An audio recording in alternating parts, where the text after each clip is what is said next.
What's going on today, Jess? Bro, I'm hallucinating so bad lately. Oh no! Oh no. Why are you hallucinating? Why am I hallucinating? I'm pretty sure I'm hallucinating because of my cell phone radiation. I heard that was a thing, but I didn't. Your cell phone now. radiation. I mean, everybody's got their phones in their hands, in their pockets. So you've been on your phone too much then. Either that or, it's the aliens' fault. What are the hallucinations like? Dude, I saw a huge bird in the sky. A huge bird. Okay. I kid you not. Doesn't seem too abnormal. Bird, but like a dirty brown yellow. A dirty yellow big bird. Yeah. It was pretty freaky. Okay, you are ill. This is very serious. I did a double take, and then I got curious. I'm like, ooh, okay, what's going on up there? So you decided to watch longer. I watched intently afterwards. Did the bird disappear out of sight? Did it crash? What happened? He was going pretty fast, so like a jet. He just. Oh, it was a jet. No, I don't think it was a jet. It was a yellow, dirty bird It was a feathery jet. It was a big bird, feathery It was flying fast. jet. Okay, help. Big bird jet. I think we need to get you to a doctor. I think that's what's going to happen here. Cut that out. All right. Well, we got a lot to get to today. First up on our list, now that we've talked about yellow big birds in the sky. Dirty big birds in the sky. Don't even get me started. Oh my God.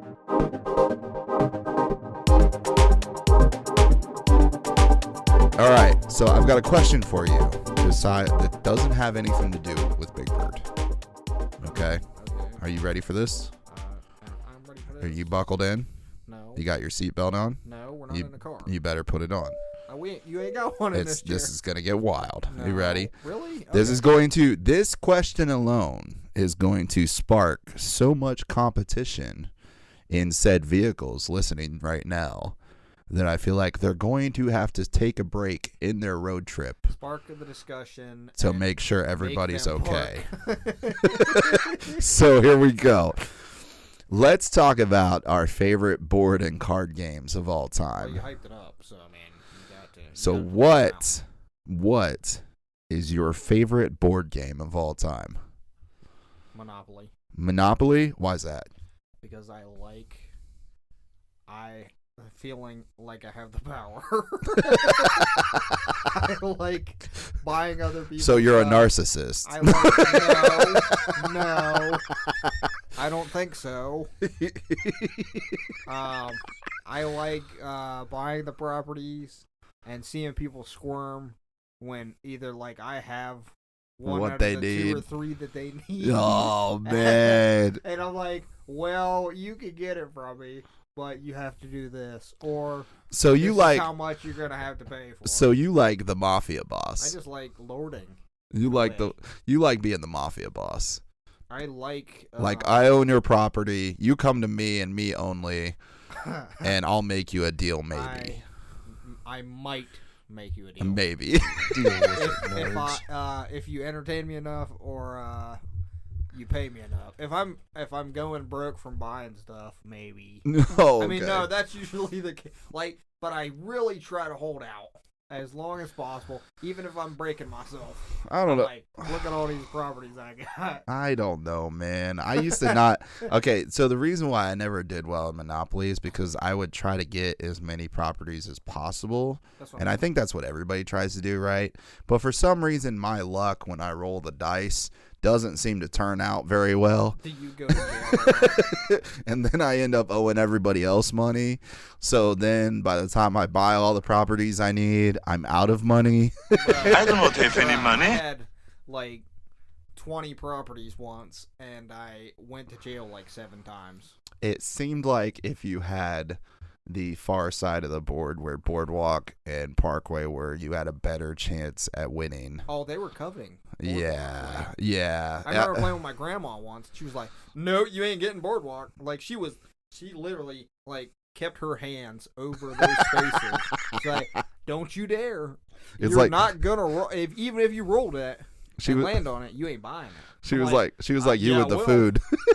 She was I like, will definitely buy that. she was like you with the food, bro. That's hilarious. She'd guard it. She'd like, get away. Like, get away. Guard dog. She was the old, snarky yet happy. What would you attribute? What kind of dog would you attribute to your I don't know, dude. That's what I was trying to think. I can't even Poodle? compare my grandma. Okay, My grandma was just biggest, cool, so I don't poodle know. You can imagine. Yeah, like if she was a dog, she was a cool dog. Like, I don't know. My grandma was pretty cool. She liked to do mini golf and movies, and she was pretty awesome. So I don't know what. I feel like if I was a dog, I feel like I'd be the dorkiest dog ever. You find him, he's always tripping over himself. Like, I would probably be like a goofy retarded horse. Goofy pit bull. Goofy pit bull or something. Potentially. If I was a dog, I know what I'd want to be. I don't know what I'd actually be. I don't know either. That's a hard one to choose. 57. That's a hard one to choose. Okay, so like one of my favorite games growing up, I had many favorite games because my family was definitely big into board and card games. I'd have to say Yahtzee because Yahtzee, no matter what your skill level, He seriously said Yahtzee. Yes, Yahtzee, because no matter what your skill level, you had a chance at winning. If you were lucky enough to roll the dice within those 3 turns, that's all it comes down to get the right. Yeah, like that's why I liked it. It was 50-50. It was 50-50. You're like, I will play a game with you as long as it's totally random and I have a better chance than you, there are controversial things about it. Some say there is skill involved to rolling the dice. You just like shaking them dice, didn't you? I don't know. I did decently well. I didn't win all the time, but it was very fun, and it was also a lot of fun seeing other people struggle too, because if they didn't get the roles they wanted, then like they were in the same boat you were, and it was great. It was hilarious. See, I wouldn't call myself a narcissist. I'd say more like slightly sadistic. Okay. But yeah, so I don't know. We played a game like that. We played another game. You ever played the game Titanic? So Titanic's I've seen the movie. Yeah, no, I haven't. Tragic movie, but they made a great board game out of it. So like, did you have a door? Here's what happened. It's a little bit more complicated than some of the other games, but once you got it down, it was pretty easy to figure out. Basically, you would start at the bottom of the boat. So like, you'd be at the outside of the boat, and you would work your way up through the classes. So you start at the bottom class, you'd work your way up to middle class, then to first class. And the way that you would do that is you would go to all these stations and buy like your passport, your keys, your valuables. Once you had all that, then you would collect these tokens called bellhops. Now, if another player sent you back down to the bottom class, you could use a bellhop to get out of it. Wait. How do you send you back down to the bottom class? So when you get up to middle class, so you work your way up the boat, right? You get up to middle class, there's more challenges involved, and there's ways that you can send other people back down to the bottom class, whether it be a bad roll, whether it be a challenge, whether it be whatever. And so the way you would get out of it is by collecting bellhop tokens, and you could get out of going back to the bottom. But if you didn't have those bellhop tokens, you'd have to start from the bottom again and get your valuables and work your way up. So eventually you got past the first class and on to the lifeboats. And the lifeboats was the final part of the game. Do you have this game? I kind of want to play it now. Yes, I do. I have that game. We used to spend hours playing it. You could have up to 6 people play, I think. I think it was like 6 total. And it was a lot of fun, man. Titanic, huh? Yeah, it was a lot of fun. There'd be times when you had everything and you were sure you were going to get on that lifeboat, but then you hit something and it sent you all the way back to the beginning. I didn't even realize Titanic made a board game. Yes, we used to play that. We used to play Clue. I remember playing Mousetrap as a kid. Mousetrap. Yes. Oh, dude, I loved Candyland and Chutes and Ladders when I was a kid. Yep. ladder, snakes and ladders, and then the chutes and ladders, and then the quote Kevin James. Oh man, there's so many good memories. I remember playing Clue. I remember playing Titanic. I remember we used to play. What was it? Operation, dude. You Operation. Yep. Love that game. I remember Operation. One of our other favorite games was Life, the game Life, where you would. Is that like the one where you had to like guess who did something? Or No, that was Guess Who. Guess Who? No, Yeah. No, that's not what I'm talking about. I was talking about the one where you had like, it was like. Wait, no. Was that Clue? That was Clue, probably. There's a Clue. The other that one makes sense. Clue was yeah. I can't believe I Get a clue, Jess. Get a clue. Gotta get a clue, 'cause I mean, like, That one was where you solve the murder mystery. case. Yeah, And you'd have that's to. what I was talking about. So they came out with an electronic version of that game, which was fun too, because it added a speaker element to where it would tell you different situations, what was going on. Yeah. So we have that one too. And then the other one that we had was Life, like I said. And Life is the one where you start out as, I don't know if it was somebody graduating. You could choose two routes. You could say career or college. And you start out career or college, and you go through the board, and all these things happen to you just like real life. But, and then by the end, there was a whoever Harry got Potter to the end game won. I played too. I can't remember exactly what it was called, but it was really fun too. Really? Yeah. I've never played any of those. Also, a Goosebumps game. I'm not 100% sure about that. And I know you said you never read Goosebumps, which is weird. Yeah, I don't read I can't Goosebumps. believe you've never read. Well, I don't read a lot. Goosebumps. I don't do a lot of horror stuff, bro. I don't. It's not even scary. It's the kids. No, scary. it wasn't. It Like, wasn't. But that was just not one series that I read as a kid. Dude, you have to at least try watching Goosebumps. I will check it out. But the other thing. I always wanted a Slappy, which was the ventriloquist dummy. Oh, really? It talked and came to life and Probably the biggest. tortured his family. It was Probably the biggest game that I had memories from that we used to go after each other's throats as a kid because we were very competitive was Uno. Oh, dude, I will still throw down on some Uno. I do just about every time I go see my sister she's in prison. I try to get an Uno deck. Dude, if you had like 4 or 5 people, I mean that's 4 of us. if you had 4 or 5 people like involved in an Uno game, that could go on forever. Like you could literally, you know, somebody could have an Uno, and then somebody else has a draw 4 or draw 2. Like it could literally go on forever. But the video game versions are so weird compared to the card game. They have changed, that yes. doesn't make any sense to me They at have all. changed the style, the rules. They have added stuff now I where, don't like the video game version. yeah, it's kind of interesting. But I don't know. Those were the kind of games that I played as a kid. Oh, we were talking about the our grandmas and dogs earlier, which made me think about our next section.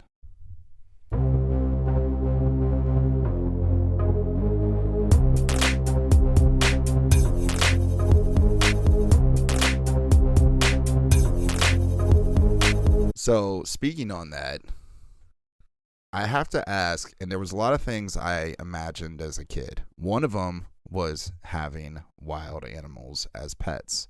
I don't know if you ever thought about this as a kid, but when I was a kid, I used to have a really crazy imagination, and it got me thinking, what would be the craziest pet that you would actually own if you could? No rules, no barring. If you could have anything, money wasn't an option. Let's say wildlife rules wasn't an option. Didn't have to worry about reserve rules or park rules or anything like that. If you had There's so many, dude. any wild pet, what would be, and you can only have one, what would be choose one out of all of them? one out of the whole world? What would be the craziest pet you would own? I know what I would choose, but I wonder what you would now choose. I gotta choose between 2 of my favorites, like that I would. Okay, let's start with that. What is your 2 favorites that you're thinking of? The odd ones that like nobody can own. As far as I know. Which giraffe we're barring rules. Rhino. A giraffe and a rhino. Okay. 2 very different animals on opposite sides of the spectrum, all right? So let's start. They're from the same place. Let's start with that. Benefits of of owning a giraffe. Go. Dude, come on, climbing its neck, and, like sitting on top of its head, like 50 feet in the air. Are they that strong? Can you climb its neck? And then sliding down the back of its neck, like all the way down. That makes me wonder. Can you climb? Let me ask. I'm gonna ask Google right now. Can you climb? That giraffe would really have to love you to let you do that. Probably. Can you climb a giraffe's neck? You're actually gonna look that up. I'm looking it up. I'd probably bro. give it some bling. I don't know. I'd probably give it some bling that Is resembled it possible? a ladder. I would give it some bling that resembled a ladder so I could do it. There was a drunk man who rode a giraffe in a zoo once. Dude, can you imagine? There is that. Wait, okay. A giraffe's neck is about 6 feet long and weighs about 600 pounds. I was thinking it was more than 6 foot tall. What? Well, it says 6 feet. It could probably be longer than that. That's probably just a generalization. And it's about 600 pounds. That is a serious neck.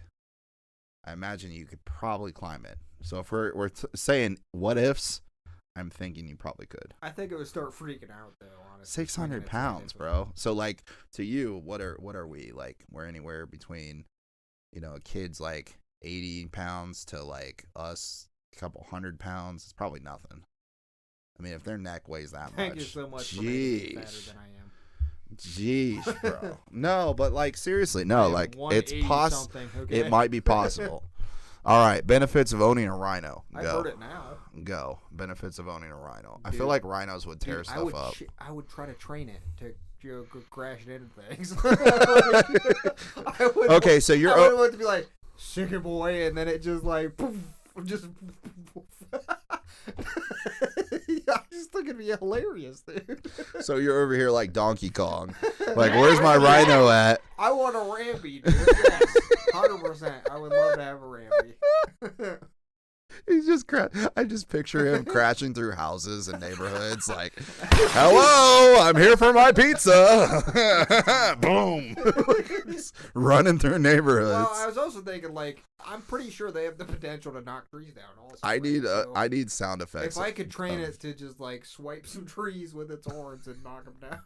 I need sound effects and just destruction and over just a rhino. And then like, what do rhinos sound like? And I want to since know. I saw Black Panther. I mean, them riding the rhinos and everything. I'm like, oh. Wait a second. I kind of want to go there too. Yeah. I'm looking this up too. What do rhinos sound like?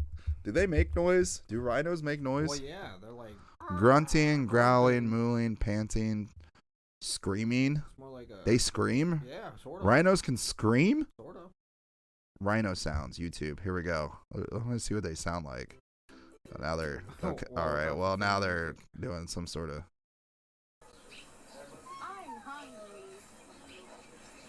It's like a kid's video. You got like digital rhino. Mom? They're translating the sounds for us. What There you was are. that? What was that? Apparently, that's a mom and baby talking. Oh. Family time. I love how they have the translation. This is like a kid's video. Oh, bless me. There's a rhino sneezing. There you go. This is fun. I told you, dude. I think it would be fun. They are quite the characters. Mud. Oh yeah. So that's a few things. That squealing is crazy though. I've never heard a rhino make that sound. Isn't That's that nuts. great, dude? It's hilarious going. It sounds like somewhere between a mouse and a bird. It's hilarious coming from something like that, isn't it? I know, it's this big gigantic animal and it makes that sound. That's insane. Okay. I know what I would own. Okay, yeah, what are yours? Or what is yours? Well, you picked two, right? So You I can should say probably two. pick I two. don't care. Pick two. My first one that I've always wanted to own as a kid, don't ask me why. I don't know. I just thought they were pretty animals. Was a white Siberian tiger. And I want to put it on my property. I want fences on both sides of my driveway and just a wildlife reserve on either side so they can just roam around my property. I don't blame you for that at all. That'd be very Tell me how cool that would be. That'd be an extremely expensive enclosure, though. Yes, but don't you think they could help? Like, I could be the help. They will eat you when you can't afford to pay for their meat. Well, no. Here's the thing. Here's the thing. I mean, they are endangered species, right? Is white Siberian tiger? I think they're endangered. Yeah, white. Well, white. I know they're very scarce, if not endangered. Siberian tigers. But yeah, I love those. I actually had a cutout once of a white tiger. So I agree with that 100%. That'd be one of them on my list. Endangered. I got a list. I don't got just one. Or Oh, okay. So they said, this is weird because when I was a kid, I thought for sure I read about white tigers being an endangered species. This is telling me right now that they are not endangered species, and their white coat is simply the result of a genetic anomaly which doesn't require conservation. How come I heard the total opposite when I was a kid? Well, maybe that was the case when you were a kid. But I don't know. That's not what I heard as a kid. That's crazy. I thought they were pretty rare, but they must not be now. Siberian tigers. But see, they say white Siberian tigers are not endangered, but then they say Siberian tigers are endangered. Wait, what? How does that make sense? It says the regular Siberian tiger is an endangered species. That doesn't make any sense at all. But the white one's not? It's a little bit of tiger racism going on. There's a little splash of weird, unintended weird. No, it's just weird. There's no racism going on. But that's weird. Like, why would they consider the white tiger not endangered, but the Siberian? Because that's the same species, right? Siberian tigers and white Siberian tigers? Yeah, it's just a genetic anomaly. Like a... I told you. When I was a kid, I read they were endangered. So they're an anomaly like the... So they're lying. They are endangered. I can't think of it. The people with the white eye or really white skin and... Yeah, like a skin condition or a... I don't know. I can't even think of what they're called. I don't know what causes it. I'd be more interested to read like what causes the white fur. That's what I was trying to think. Yeah, the albino condition. Yep. Reminds me of. I get what you were saying. I knew what you were saying. What I was trying to get at. Yeah. Sorry, guys. Yeah, I think for me that... Oh, what's the other animal that I have to choose a second one here. Yeah. If I had to choose a second one to be my pet that was crazy, like a crazy one. I think I know. You know those little... Let me look them up here. Look them up. I thought you knew what it was. I don't think we can have them in the United States. I'm trying to think of what they're called. Yeah, the little tiny monkeys. Little tiny monkey. Monkey looking things. There's a pygmy monkey. Isn't there like a small little what's the one that like is like can hang onto your finger? I thought that was pygmy, but well, the pygmy is like it, but it's not the one I'm looking for. Finger monkey? I don't know. No, it's some small creature like that. You're talking about a tiny monkey that's the size of your finger. Yeah. Well, it's not a monkey per se. Hold on. I gotta look up the creature. He's gotta look up the finger. Small monkey. Animal size. Your hand. Well, that'll get you imagining at least. I don't finger know. monkey. It's so weird, bro. What is it? What's it called? They're waiting. There they are. There they are. I think I found it. Give me a second. I'm looking it up, guys. Finger jack. Finger jack. You ever see those people with like the small, tiny cats or dogs like that just fit inside their purse? Like, well, there's that. I'd love to have Yoki. Sugar gliders. I would glider. own a sugar glider. I'm not sure I heard of those. All right. Well, here is a picture of a sugar glider. Is it right around a figure? Yeah. Let me see. Check this out. All your stuff on your table. What the? It's like a bat. Mouse? Looks like a miniature flying squirrel. Wait a minute. I want one too. I told you, aren't they adorable? It has little veiny wings. What? Aren't they adorable? And I don't think we can have them. That is not what I was picturing. Where are the? Let me look to see where they're native out of. It looks 'cause like I don't more like remember. a mouse with wings. Where are our sugar gliders? Sugar glider, dude. Flying monkey, or not flying monkey. Flying monkey. Flying squirrels are great too. Like I would. Australia. That's of why. Of course. Yeah. So we can't. Where I've always wanted to go. And it says, yeah, they're illegal to. You can't own that. Yeah, they're illegal to have in the U.S. Those are probably pretty.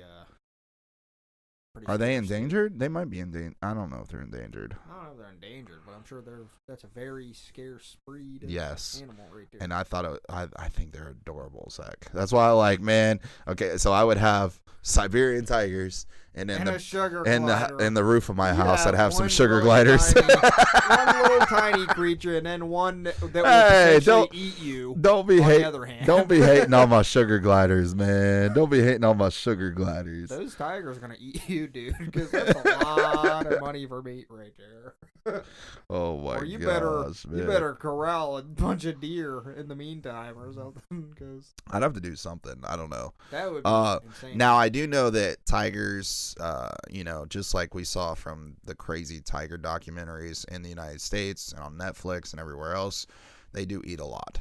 So I wouldn't want to own more than 2. I'm going to tell you that right now. If you own more than 2, you're screwed. Yeah, you would be screwed. I think owning 1 is big enough. 1 would be enough for me. Yeah, 1 is going to be gigantic, like an appetite like crazy. I don't think you could handle 2, no matter how much money you got. Like, I don't think it's smart to have more than 2. I think 2 would probably be the max limit somebody could actually pay for. I think anything beyond that's going to put you in debt. If you're a billionaire, it wouldn't matter, I guess. But yeah, well, there's that. You'd have to be a billionaire first. Yeah, Jeez. you'd have to be a billionaire before you can bother. But I'm talking about like owning a Siberian tiger to help out with the conservation. Like if you had 2, you would help conserve the conservation of the endangered species, and I think that would be cool. Same way with the sugar gliders. I'm not talking about owning pets just for your entertainment. Like being able to conserve and kind of help the planet at the same time is kind of cool. So I don't know. All right. What is the pet that you would not own? Pet I wouldn't own? Wouldn't own.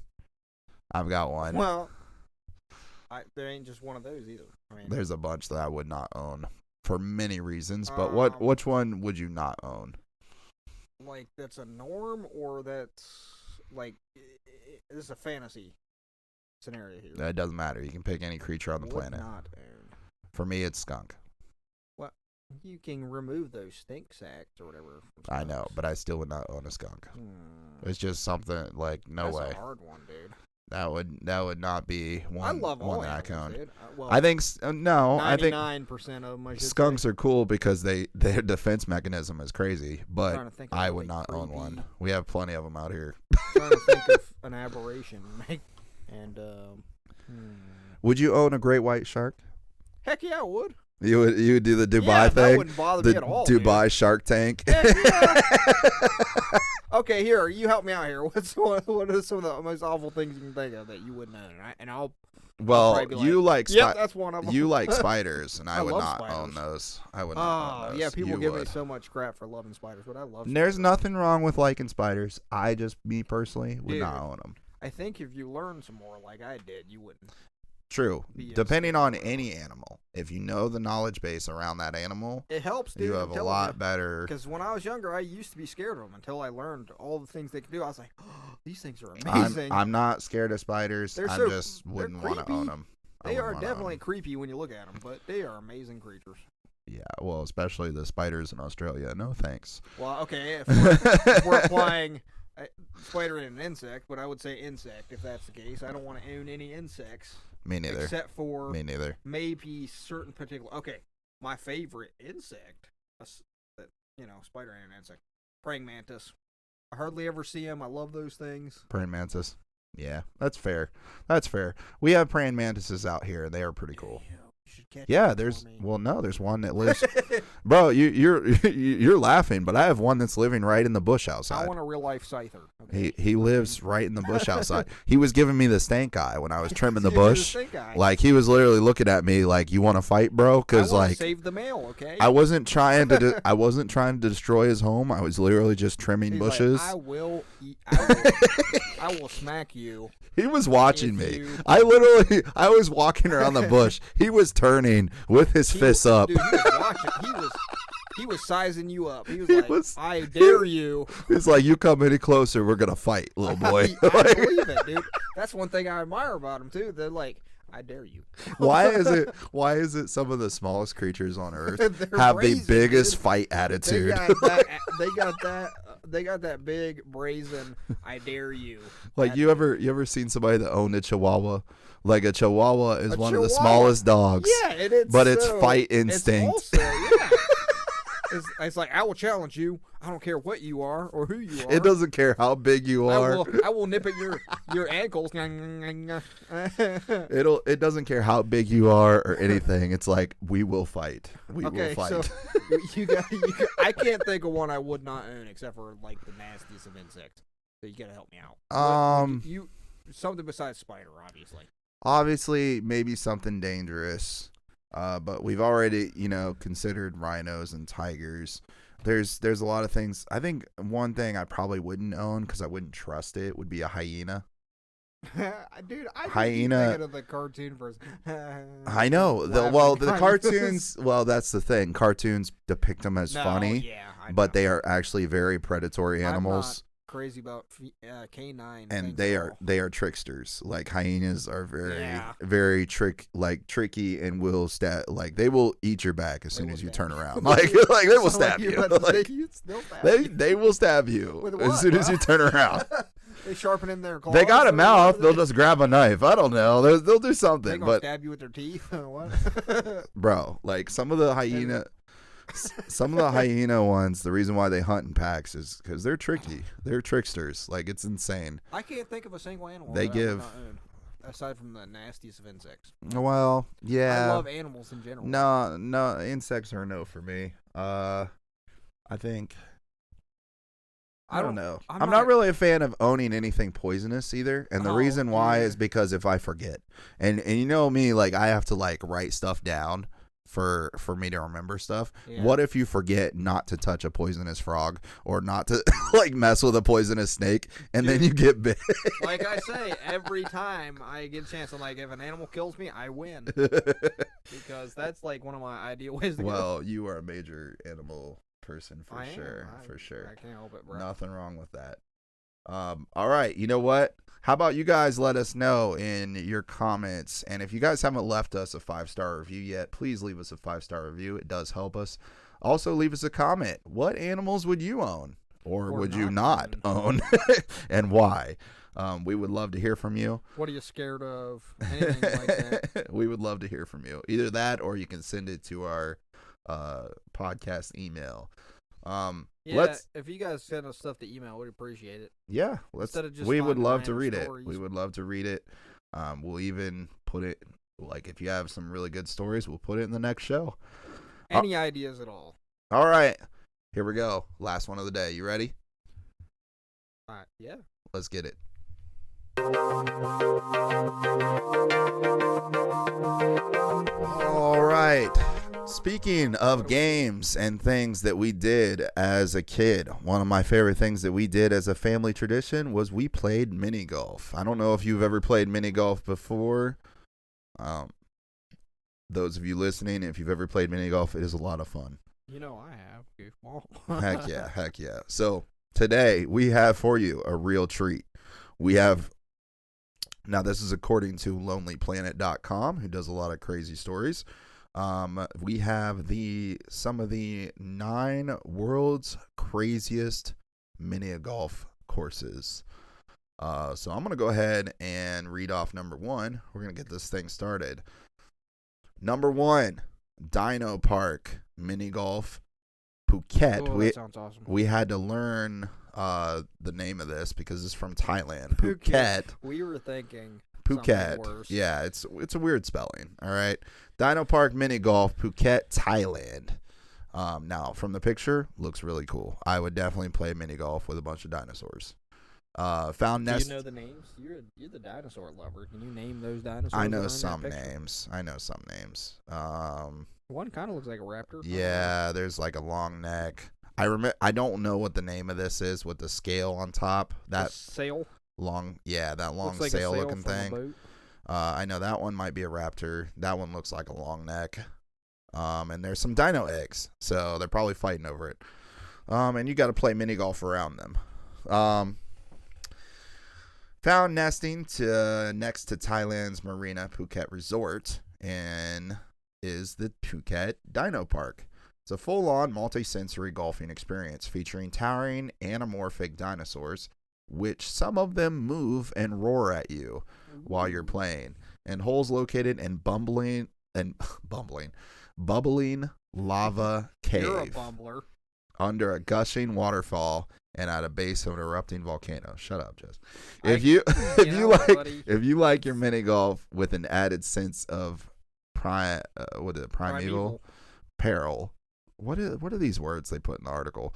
It's unlikely anything will triceratop this 18-hole golf course. I think they're trying to make a dad joke there. All right. That's definitely a dad joke right there. What's number 2, bro? Caddyshack City, Christchurch, New Zealand. A much-loved bastion of the New Zealand mini golf scene, Christchurch's Caddyshack City has been welcoming putting punters I told you. into its ingenious fold for many years. Housed in an unassuming warehouse on the outskirts of the city. That sounds real great.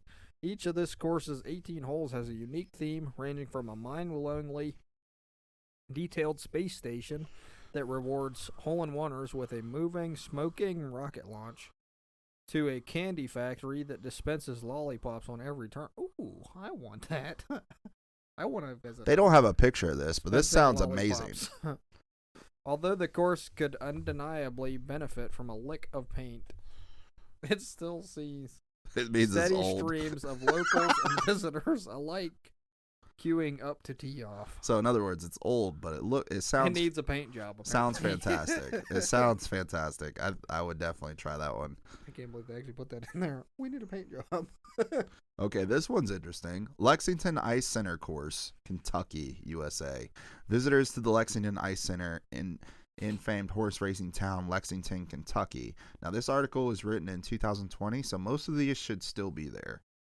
Are in for a mini golf experience of biblical proportions, quite literally. The public leisure complex is home to three 18-hole courses inspired by scenes from the Bible. That's crazy. Nice. That would be kind of cool. Play through Bible times. Not too far from our stomping grounds either. Yeah, that would be kind of cool. With a course each covering the Old Testament, New Testament, and the miracles of Jesus. Pious players can expect to navigate such religious iconography as the Tree of Knowledge, Jonah and the Whale, Jacob's Ladder, and Noah's Ark. There's sure to be a special place in heaven reserved for those who manage to finish under par. So long as they keep their language righteous, should a ball frustratingly go astray. So they say, careful with your cussing and finish under par. Oh my gosh, dude, that is funny. Oh, you know what? Kids would love this. Especially if you had a kid that went to Sunday school a lot, they would absolutely love this. Number 4 sounds delightful. That would be fun. All right, what's number 4, man?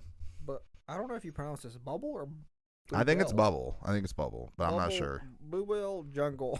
Golf in the dark. Bubble Jungle. Bluebell Jungle. I don't know how you pronounce it. Golf in the dark. Leiderdorp. Yeah, somebody could tell us. If you're from the Netherlands, how do you pronounce that city? I'm not sure. Glow in the dark? Check. Murder mystery? Check. Trippy, freakish creatures positioned at every turn. Oh boy. You bet. Bubble Jungle's mini golf course has crammed a good number of gimmicks into its 18 holes, but somehow it seems to work. As players enter, they are given their mission to save famous kidnapped singer Diva Laguna, from certain death by playing one hell of a round of mini golf. Each hole contains a clue that is only revealed after its final putt, allowing the mystery of Diva's disappearance to be slowly unraveled while a grumpy walrus in a three-piece suit looks on. What's not to love? This sounds like some Alice in Wonderland stuff right here. Look at the picture. It definitely looks like an Alice in Wonderland style course. There's weirdness everywhere. There's a grumpy walrus and a murder mystery. It looks like a judge sitting What the heck, bro? Okay, I would definitely try that. I want to go That sounds trippy. That sounds trippy. All right, here we go. Championship Adventure Golf. Number 5. Merseyside. I want to say Merseyside. Forgive me if I'm not saying that right. Merseyside, UK. For many golfers who take the sport seriously as its full-size counterpart, Championship Adventure Golf in Merseyside kicks things up a bit with its two 18-hole courses. The landmark course features holes inspired by attractions and landmarks of the local area, whilst the championship course offers golf fanatics the chance to live out their wildest dreams in miniature. That's crazy.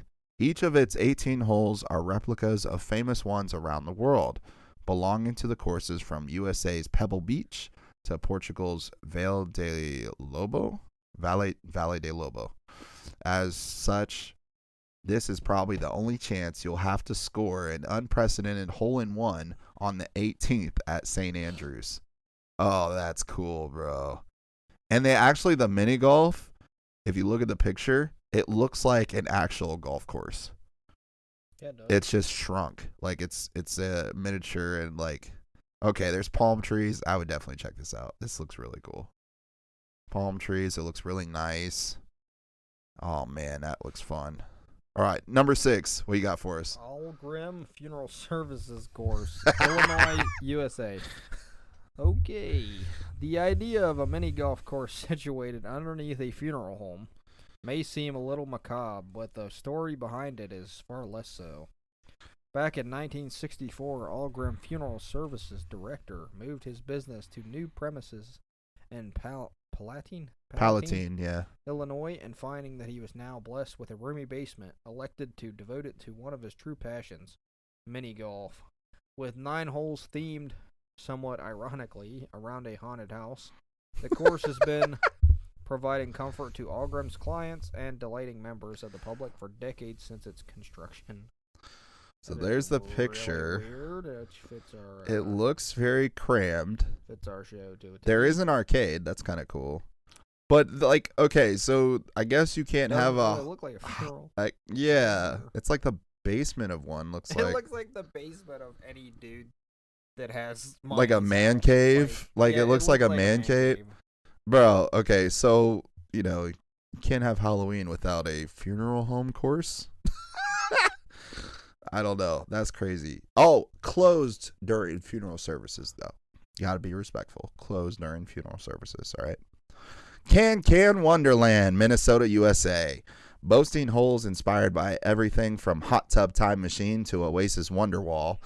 Can Wonderland is a wild, whimsical explosion of color, with each of its 18 holes designed by local architects, visual artists, and electrical engineers. Not only is this course a kaleidoscopic adventure for golfers, it's also the first arts-based public benefit corporation in Minnesota, donating part of its profits to the Minneapolis St. Paul artist community that sparked it into being.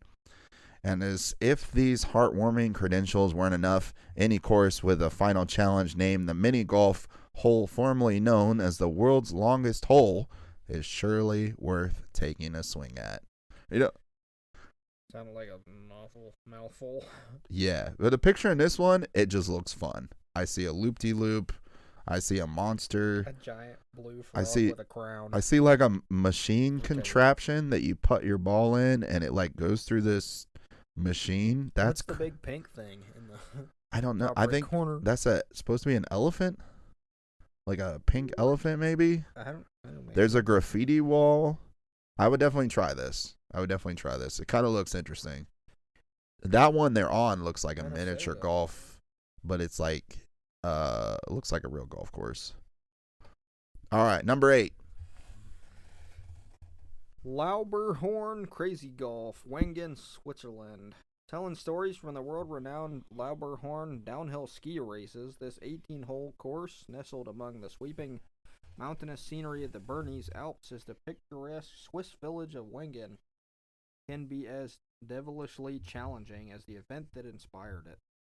The high-altitude Lauberhorn Crazy Golf Course features such alpine treats as jingling cowbells, slalom gates, and an explosive snow cannon. What? Making it the perfect homage to the area's famed ski heritage, as well as being somewhat of a gauntlet thrown down to all seasoned mini golfers. Now they don't have any pictures of it, but I do love a winter. No, they don't. What? A winter themed mini golf. That's winter themed mini golf is kind of like that. It just sounds like a lot of fun. Number 9 sounds cool. All right, we're at the last one. Drum roll, please. Wizard Golf. Wizard Edinburgh, Golf. United Kingdom. In the city that saw the conception of everyone's favorite boy wizard, this newly developed course from Scrap Heap Golf pays him more than a slight sorting hat. They put compromising compromising 9 holes that only narrowly avoid. If you go to this mini golf, you might be compromised. They said now, to be fair, it says several copyright infringements. Wizard Golf in Edinburgh allows magical mini golfers to hop aboard the Scrap Heap Express, putt their way through the Troll Cave, and even swing down a butter brew or two as they go. Peppered with enchanted creatures and mystical decor, this mini golf experience is a must for any budding witch or wizard. If you wanted to have a wizard or magical golf experience, go to Wizard Golf in Edinburgh, UK. There you have it, people. 9 of the craziest mini golf courses. I think I want to try them all. Honestly, I would travel to try all these. I don't think there's one course on here I wouldn't try. They all look a lot of fun. I know we got a bunch of challenging courses in Ohio. There's definitely some hard ones. I haven't seen them yet. Well, I'll take you out on some of them. Some of them are a lot of fun. But yeah, that's the point for me though. Have fun. Yeah, like when I used to go on summer vacation, we used to find mini golf courses when we were on summer vacation. It was so much fun, man. It didn't matter how crazy hard they were. It was just fun. Well, there you have it, ladies and gentlemen. I think that's all we got for you this week. And from the WWV, stay weird. Keep it weird, everybody. Later.